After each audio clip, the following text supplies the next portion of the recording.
Study IQ bank and SSC, शुरुआत से सफलता तक। Hello everyone, welcome to study IQ bank and SSC। तो जैसा कि आपको मैंने बताया था कि आप सभी के लिए एक सीरीज में लेकर आ रही हूँ और इस सीरीज का नाम है नो योर बैंकिंग कंसेप्ट। इस सीरीज के दौरान हमने स्टार्ट किया था अबाउट इंडियन बैंकिंग सिस्टम के बारे में, उसके बाद हमने RBI की बात की थी और आज हम लोग बात करने वाले हैं शेड्यूल और नॉन शेड्यूल बैंक्स के बारे में। उसके बाद हम लोग बात करेंगे कि कमर्शियल और कोऑपरेटिव बैंक्स क्या होते हैं और उसके बाद जो हमारा नेक्स्ट क्लास होगा उसके अंदर हम other types of schedule banks के बारे में बात करेंगे। तो चलिए स्टार्ट करेंगे हमारा आज का सेशन। अगर आप पहली बार इस चैनल पे हैं जिसका नाम है study IQ bank and SSC, please do subscribe to this channel और चलिए स्टार्ट करते हैं। तो यस, हम लोग बात करने वाले हैं नो योर बैंकिंग कंसेप्ट के बारे में और आज का जो आपका बैंकिंग कंसेप्ट होने वाला है ये होने वाला है टाइप्स ऑफ बैंक्स। अगर मैं बोलूं तो यस, ये आपका जो कंसेप्ट है ये है टाइप ऑफ बैंक्स के बारे में।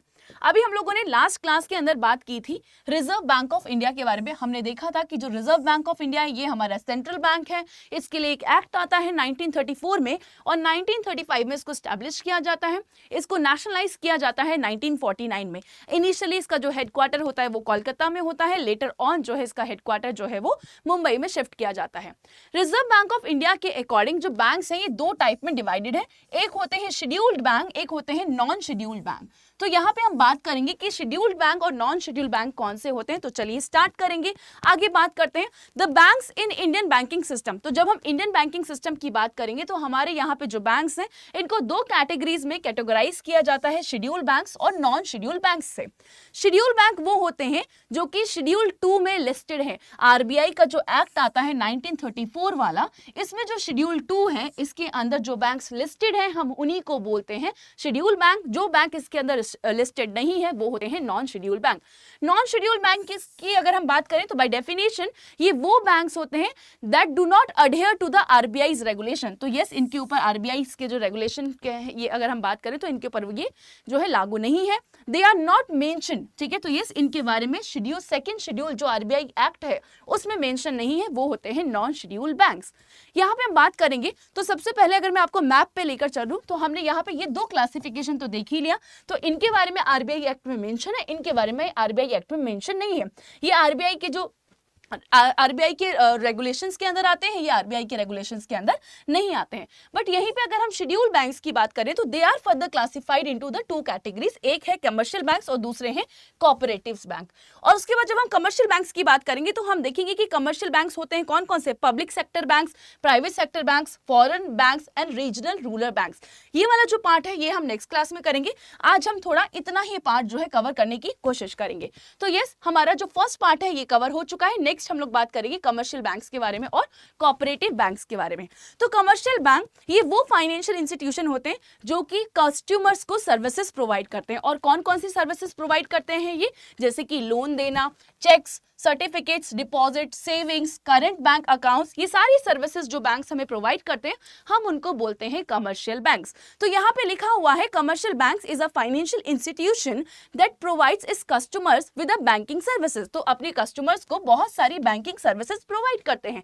और ये बैंकिंग सर्विसेज कौन कौन सी हो सकती हैं, जैसे कि लोन प्रोवाइड करना, चेक्स इशू करना, certificates of deposits, savings and current bank accounts facility provide करना, डिपॉजिट को एक्सेप्ट करना, बैंक ओवरड्राफ्ट करवाना, ठीक है। तो ये सारी फैसिलिटीज जो बैंक्स प्रोवाइड करते हैं हम उनको कमर्शियल बैंक्स कहते हैं। These banks make money by lending loans। ये जो बैंक्स होते हैं ये पैसा कैसे बनाते हैं, तो जब ये अपने कस्टमर्स को लोन प्रोवाइड करते हैं उसमें जो इंटरेस्ट रेट लगता है ये उसके थ्रू क्या करते हैं, मनी मेक करते हैं। और businesses by earning interest on loans. तो लोन्स के ऊपर जो इनके पास इंटरेस्ट आता है उससे ये अपना पैसा जो है बनाते हैं। ये होते हैं कमर्शियल बैंक। अब नेक्स्ट हम बात करेंगे किसके बारे में, कोऑपरेटिव बैंक्स, जो कि अदर किसका टाइप है, शेड्यूल बैंक्स का टाइप है।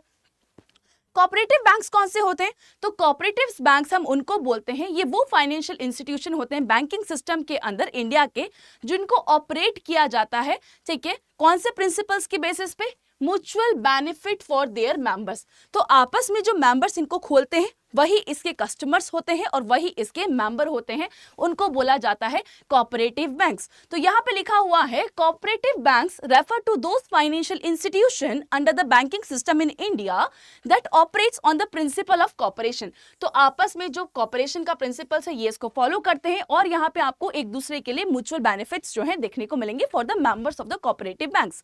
दे belongs to their members who are both the owners and customers. तो कोऑपरेटिव बैंक्स उनके होते हैं जो यहाँ पे मेंबर्स भी होते हैं इसके, ठीक है, ओनर्स भी होते हैं और इसके कस्टमर्स भी होते हैं, इनको कहा जाता है कोऑपरेटिव बैंक्स। और अगर हम यहीं पे कमर्शियल बैंक्स की बात करें तो ये एक स्पेशलाइज्ड बैंक है जो कि अपने कस्टमर्स को सर्विसेज प्रोवाइड करते हैं, ठीक है। यहाँ पे आप देखोगे कि ये एक कॉर्पोरेशन के बेसिस पे काम कर रहे हैं। तो आई होप कि जो डिफरेंस है between cooperative banks and commercial banks ये आपका क्लियर हो गया होगा। नेक्स्ट क्लास में हम लोग क्या बात करेंगे जरा वो भी देख लेते हैं। तो नेक्स्ट जो आपके लिए नो योर बैंकिंग कंसेप्ट का सेशन आएगा उसके अंदर हम बात करेंगे कि ये जो कमर्शियल बैंक्स होते हैं जो मैंने आपको बताया अभी, ये किन किन कैटेगरीज में क्लासिफाइड है। तो ये होते हैं शेड्यूल्ड कमर्शियल बैंक्स, ये होते हैं scheduled public sector banks, commercial public sector bank, SBI and it's associates, scheduled commercial private, public and private, ठीक है। And again old private banks, new private banks and scheduled foreign banks, ये सारे आपको types देखने को मिलेंगे किसके, scheduled commercial banks के, जो कि हम नेक्स्ट क्लास के अंदर कवर करेंगे। आई होप ये सेशन आपको अच्छा लगा होगा। बट अगेन अगर आप बैंक एग्जाम्स की तैयारी कर रहे हैं तो एसबीआई पीओ का जो प्रीलिम्स टू इंटरव्यू कोर्स है ये स्टडी IQ पे आ चुका है। फाउंडेशन बैच यहाँ पे स्टार्ट हो रहा है, आप इसके अंदर एनरोल कर सकते हो। 1120 का ये आपको कोर्स पड़ेगा मेरे कोड के साथ जो कि है SJ Live। जब आप इसके अंदर एनरोल करेंगे तो आपको जो अमाउंट है वो कुछ 1400 रुपीज देखने को मिलेगा, बट आप जैसे SJ Live कोड लगाएंगे आपको 280 का डिस्काउंट मिलेगा और 1120 जो है इसका कॉस्ट हो जाएगा। अपार्ट फ्रॉम दैट, बट अगर जैसे कि हम बात करते हैं एग्जाम्स के बारे में तो आप देखोगे कि लास्ट डेट जो है वो NIACL के अंदर अप्लाई करने की वो है 29 सितंबर, SBI SO के अंदर 4 अक्टूबर, एग्जिम बैंक के अंदर 7 अक्टूबर, ECGC PO के लिए 13 अक्टूबर, RRB NTPC 13 October, RRB NTPC 12th level 20 October and SSC GD 14 अक्टूबर। अगर आप इन एग्जाम में अप्लाई करना चाहते हैं तो ये इसकी लास्ट डेट है। अगेन अगर हम बात करें कि आने वाले टाइम में आपको कौन कौन से बैंक के एग्जाम्स देखने को मिलेंगे तो वो हैं ये सारे एग्जाम्स, इनका एग्जाम डेट आपको यहाँ पे देखने को मिलेगा। बट अगर आप इनमें से किसी भी एग्जाम को टारगेट करें तो आप स्टडी IQ के ऑनगोइंग कोर्सेज जो अभी कोर्सेज आए हैं उनके अंदर एनरोल कर सकते हैं। किसी भी कोर्स में एनरोल करने के लिए जो कोड आपके लिए होगा वो है SJ Live, तो कोड लगाना मत भूलिएगा। एंड यस, फिर मिलते हैं नेक्स्ट सेशन में। आई होप कि ये सेशन आपको पसंद आया होगा। सेशन को लाइक शेयर करना ना भूले। Bye bye, take care. Study IQ bank and SSC, शुरुआत से सफलता तक।